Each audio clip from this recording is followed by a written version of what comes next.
You can try to hold back the waves, but they will always wash upon your feet. Two waters flow with a barrier in between, the salty sea and rivers fresh and sweet. Two waters flow with a barrier in between. Bismillah wa salatu wa salamu ala Rasulillah. Dear brothers and sisters, Assalamu alaikum wa rahmatullahi wa barakatuh, and welcome to a new episode of Contemporary Fiqh Issues. We have with us again our special guest, Sheikh Asem bin Luqman al-Hakim. Sheikh Asem, welcome. Sheikh Asem is one of the well-known da'is and callers in the West. He travels extensively to many countries around the world delivering lectures, and he is the Imam and a Khatib of a masjid in Jeddah, Saudi Arabia, and he has been in such position for the last 21 years.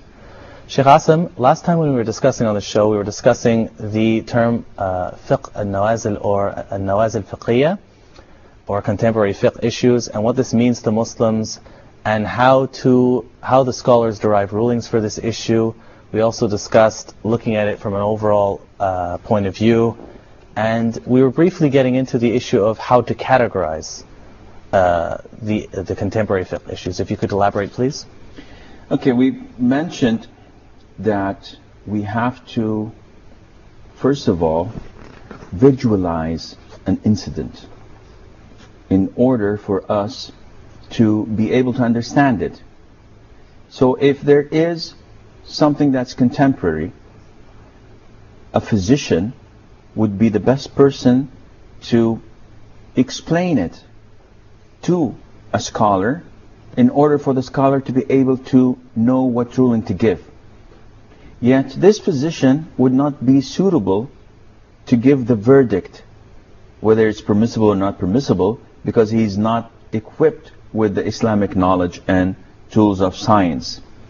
Likewise, if we want to talk about finance transactions, a person from the finance world would be the most suitable person to explain and elaborate on how things are going to a scholar of religion. Therefore, we have to first of all visualize it. Sometimes, without visualizing it, you give the wrong interpretations, the wrong rulings on a particular issue. For example, if we look at what is known as suicide bombing, and some would call it missions of martyrdom. They would think that if you do this, if you blow yourself up, you're a martyr. And on the other side, there are scholars that would call him a person who committed suicide. Without visualizing how this takes place, you cannot give the correct fatwa. Because the most authentic opinion is that suicide bombing is suicide. Regardless of the benefits, who is the one who pushed the button? It is you. Who's the one who pulled the trigger? It is you. So you are actually killing yourself. And in so many incidents and cases, a person kills himself without killing anyone else, or kills indiscriminately, kills children, women, and in Islam we're obliged and we're instructed not to kill the elderly, women, or children, only those who fight us, only warriors. So by doing this, you're actually not killing others, you're killing yourself, you're committing suicide, and you're going against Islam. When a scholar gives a fatwa, if he does not look into these aspects, he would give the wrong fatwa. And that is why visualizing it is very important. After you visualize something, then you move on to categorize it, and you go to the scholar of Islam and ask him about what category does this incident fall under. And the scholar has to follow a process. First of all, he visualizes it, and then he goes on to see, does it fall under A, evidence from the Quran, Sunnah, or the consensus of scholars? For example, we gave that last time we met, example of electrocution. This falls under a dead animal, which was not...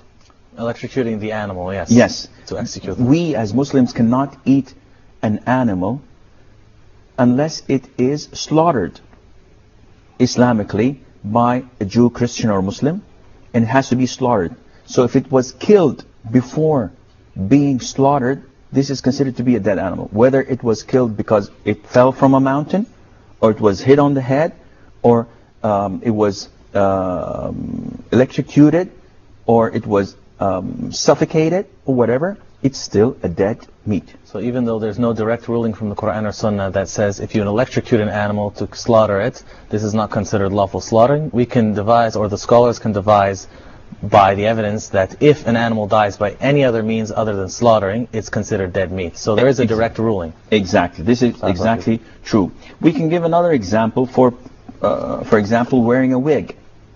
In Islam, the Prophet told us about ﷺ, that it is forbidden for a woman to connect false hair to her own hair. But this is not connecting false hair. This is putting a whole thing on top of your head that looks like hair. So does it take the same ruling? The answer is yes, because it falls under the same evidence. And you can also talk about visualizing or sighting the moon. Because nowadays we have people saying that, can we calculate where the moon is going to appear and when the moon is going, the crescent is going to be born, instead of just visualizing it and sighting it. And the Prophet ﷺ clearly said that you have to fast once you sight it, and you have to break your fast, which is Eid, once you sight it. So this is something that was spoken for. The Prophet ﷺ already had drawn the line for us in this aspect. But regarding contemporary issues, since there's something that fell upon the Muslims, as you explained for us in the last episode, Barakallahu Fikum, it's not something that we can directly take from the Quran and Sunnah, and something that the scholars really have to derive. So we mentioned from those issues that they have to look at, first they have to see it from an overall point of view, and they have to look at the experts for said field, what they explain. So they have to have knowledge of what they're talking about. Then we discussed briefly of how to categorize. So how would they categorize this? Well, actually, as I said, categorizing it falls under 4 main branches. First of all, they would categorize it if there's a verse of the Quran, Sunnah, or the consensus that falls under it. Okay. If not, they go to type B, which is looking at an incident that took place before, which was a nazila at the time, and scholars gave fatwa on, and nowadays this incident that we have falls under the same fatwa, or is similar to it. For example, I give an example of an open buffet. Eat as much as you can. There isn't anything that covers this, but if you look in the books of fiqh, you would find that scholars gave an example of the public baths. If the consumption of water in public baths differ from one person to the other, so if someone with like a 450 pounds takes a bath, is different than someone who takes who weighs 150 pounds. So the consumption of water, of soap, of whatever is different, yet the price is the same. And likewise in open buffet, they make an average, and people might eat a lot and others might not. Yet the price is the same. So the variation of size and the consumption is negligible, as scholars say. Likewise, using loudspeakers for announcing the salah, making the adhan for the prayers, it is not mentioned in the Quran or in the Sunnah, but they had something known as a tabligh, which at early times they used to do because they had big and wide mosques. So in order for the sound or the voice of the imam to reach the back rows, they had to have like 4 or 5 people relaying his sound. So whenever he says that Allahu Akbar, the one in the 5th row says Allahu Akbar, the one in the 10th row says Allahu Akbar, so on. So scholars said that it is permissible to use loudspeakers because it falls under the same incident, or it's similar to it. And compiling the Quran in tapes or in CDs, this is measured and compared to writing the Quran and collecting it in one mushaf as was done. So analogy with actions of past scholars and Muslims is taken into consideration. Yes, this is part 2. Okay. The third part, or the third way of looking at it, is when you have an Islamic ruling or a principle that is not the Quran and Sunnah, that had not been done before, but it's an understanding that you measure it under. And for example, making sa'i, which is going from Safa to Marwa on the second floor. Now the Prophet did it on the on the ground floor, and all the Muslims. Now there are lots of worshippers visiting, and it's not enough. So what is the ruling on having a second or a third or a fourth floor? Well, they say that there is a general fiqh ruling which states that the air takes the position of what's underneath it. So this means that whatever you do on the in air would have the same ruling, and this helps us even in looking at our prayers in an airplane, because some say that no, this is not permissible. Among the conditions of prayer that you have to be on the ground, or in some of the masajid that have several floors because they're constrained by space, and it has the same ruling. Likewise, if you look at the ruling on impersonating prophets and messengers. Now, there isn't anything that says don't do this in the Quran or the Sunnah, or anything that was looked at in the past, but it falls under the general ruling of respecting and looking up to these prophets and messengers. We'll continue on that point inshallah in just a minute. We have to go to a break. Assalamu alaikum wa rahmatullahi wa barakatuh. Allah Ta'ala, Allah Ta'ala, Allah Ta'ala.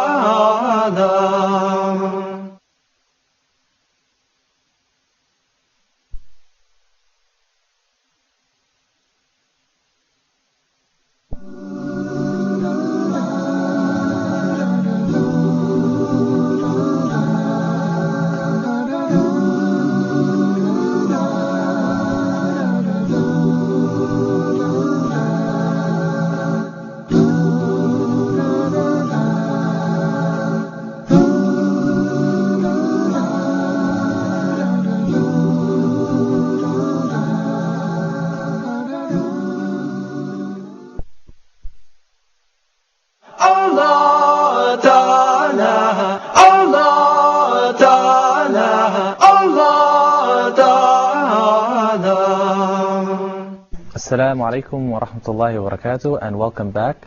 Sheikh Asem, just right before the break, you were discussing the issue of sa'i. If you could continue, please, for the benefit of us. We mentioned that there are a number of ways of looking at this, and there are 4 procedures that we should follow when we would like to know, after visualizing an incident, how to categorize it. And we said that the third one is the thing that falls under a general ruling, which is not Quran Sunnah, which is not an incident that took place in the past, but it's a general ruling or a fiqhi ruling. For example, for sa'i, the ruling states that the air takes the same ruling as the floor. This is a general ruling.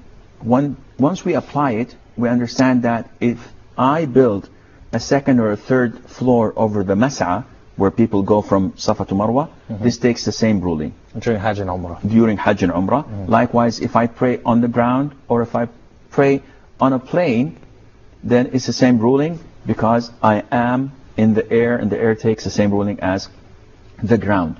And also impersonating messengers and prophets of Allah. This is completely forbidden, and the consensus of scholars upon this issue, because there is a great rule that we follow, which is that known by default in Islam, that is to glorify and to respect the prophets and messengers of Allah Azza wa Jal, and impersonating them by any Tom, Dick or Harry is considered to be humiliating them. The 4th category is that does not fall under the first three. But usually it is looked at as form of blocking the means. So for example, if we come to the issue of organ transplants, some say it's permissible, some say it's not. Those who say it's not, they're blocking the means, because they say that you have to take this organ from a dead person, and breaking the bone of a dead person is like breaking it from a living person, like the Prophet said, it's forbidden. Or mutilating a dead person, or harming a living person by taking one organ of his that may affect his life in the future. So this is one of the ways you categorize it. Now, we spoke about two types. First, you visualize, then you look at the ruling in accordance to Islamic sciences. Does this end the process? Definitely not. Why is that? Because you may know the ruling, you may know the circumstances that this incident took place in, and you understand it fully, but it still may not be applicable. And this is very important, because it's not as simple as 1 + 1 = 2. For example, a person who's ill or sick, the doctor diagnoses this illness, so he's visualizing it. Then he knows where the illness is. He goes to his own knowledge to seek the remedy or the medicine, the treatment, and he comes up with a treatment or a surgical procedure, and he knows that 1 + 1 = 2. So this is the illness and this is the procedure. We come to the third part, which is it applicable or not? There might be a reason that prevents him from applying this procedure, whether the patient is too old or the circumstances are not suitable. There isn't any operating room that is suitable or hygienic or whatever. Likewise in Sharia, the scholar comes and he visualizes and he knows under what category it falls under, but then he sees if it's applicable or not. For example, the Prophet ﷺ, he came to Aisha, may Allah be pleased with her, and told her that had your people were not so close to the times of ignorance and pre-Islam times, had they not been like this, I would have demolished the Kaaba and built it all over again on the pillars of Ibrahim, and I would have made 2 doors for it, one for the people to enter from and one to exit from. What prevented the Prophet from doing this? He visualized the circumstances. He knew that he had the right to do this, but he didn't, because he understood that there were things that would prevent him from doing this. And this is very important, because to apply something, you have to have 3 criteria or 3 conditions. First of all, you have to balance between the pros and the cons, advantages and the disadvantages. Whenever the disadvantages overweigh, it's forbidden. You have to stop. Secondly, you have to evaluate the necessity and whether this is something general or specifically for A, B, or C. For example, the utilization of bank interests. If someone is living in Canada, for example, and by law they have to give him interest over his deposits in the bank, would he leave it for them so that they can utilize these interests to mercenaries and etc., or that is missionaries? Well, it's the same. Or benefit from it by harming others, by lending it to other people, taking more money from them. Or should I take it and give it to the poor? This is an issue of discussion that has to be thoroughly looked to. And finally, we have to understand the circumstances, the traditions, the customs of the country. As in the case of the ruling on wearing pants, trousers. So if you visualize it and you know that these trousers are the dress of non-Muslims, for example, and then you try to put it under a category which is Islamically, and look at it whether it's permissible or not, probably would say, no, imitating the non-Muslims is haram, is forbidden, so it's not permissible for you to wear trousers. Now, I gave the verdict without going into the third category, which is it applicable or not? The fatwa is not applicable, because though the non-Muslims wear it, the majority of Muslims wear it as well. So it is not indicating that whoever wears trousers is not a Muslim. It's shared by Muslims and non-Muslims alike. It's not something specific to them. Yes. So this is how the conditions that we have to have in order to know whether to apply this or not. Now, having talked about this, visualizing, knowing which category, and then is it applicable or not, there's a fourth type or fourth procedure, which is if I did not still reach a verdict. What to do after applying all this process? I could not reach a verdict. What to do? The safest and the most acceptable thing among scholars is to abstain.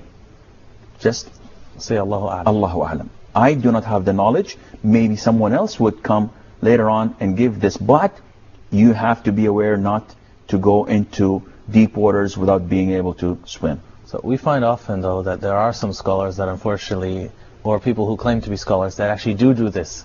They go in over their head and they end up misguiding the people as a result of it. So what would you say, Sheikhna, are some of the common mistakes that some scholars make when addressing these issues? That's a good question. People by nature make mistakes. And that is why we do not exclude scholars from this human nature thing. However, it is very important to know that these nawazil, these incidents or new contemporary issues should not be addressed by one single scholar. It should be collective. And this is why the fiqh council of so many organizations and countries, they collaborate, they gather once or twice a year to discuss these important issues that maybe if one scholar gave his fatwa without consulting them, he would regret this later on. So the most important thing to avoid is to give a fatwa without having a reference of a collective decision-making body, which is usually composed of scholars who are excellent in their knowledge, and also they are excellent in their righteousness. Among the mistakes that a lot of or some of the scholars may fall into is dissecting an incident that they're asked about. So whenever they try to visualize an incident, they come to it and say, okay, this incident is divided into 4 contracts, for example. I'll give you an example. There is what is called as an Islamic transaction in banks, where you go, you actually want a loan. Conventional banks tell you, we will take 7%. Here's 100,000, you pay us 7% a year. Islamic banks, so-called Islamic banks, would say, well, we don't lend you by interest, but what we can do is, you give us power of attorney to buy something on your behalf. You give us a promise or a signed contract that you're going to buy it of us once we buy it for you. And then you authorize us to sell it to someone else, and then you pay it to us in installments. So basically they're looking for like a loophole in the system, like Yes. trying to get around it, sort of like what the children of Israel did by putting their nets ahead of time, because they weren't allowed to work on the Saturday, so they would put their things ahead of time and then collect it after Saturday. It's exactly the same ruling. They are making a trick. The funny thing is that when a scholar comes and looks at this transaction, he dissects it, he divides it. So he says, power of attorney is permissible in Islam. Giving a promise that you will do something is permissible in Islam. Giving them the power of attorney to buy or to sell is permissible in Islam. Buying items in installments is permissible in Islam. So if you look at it individually, it's all permissible. But when you come to the actual transaction, it is something of a trick to make usury or to make riba halal. So they forgot about إِنَّمَا الْأَعْمَالُ بِالنِّيَّاتِ, that every action is by their intention. Yes, and this is extremely important in transactions, that the intention is meant, it's meant, and it is intended. So it has to be looked at when making a transaction. Barakallahu feekum ya sheikh, jazakallah khairan. We'd love to continue, but unfortunately we're just out of time. Join us again next week, inshallah. Assalamu alaikum wa rahmatullahi wa barakatuh. You can try to hold back the waves, but they will always wash upon your feet. Two waters flow with a barrier in between, the salty sea and rivers fresh and sweet. Everything Allah commands to be will always become a reality. Everything Allah commands to be will always become a reality. Allah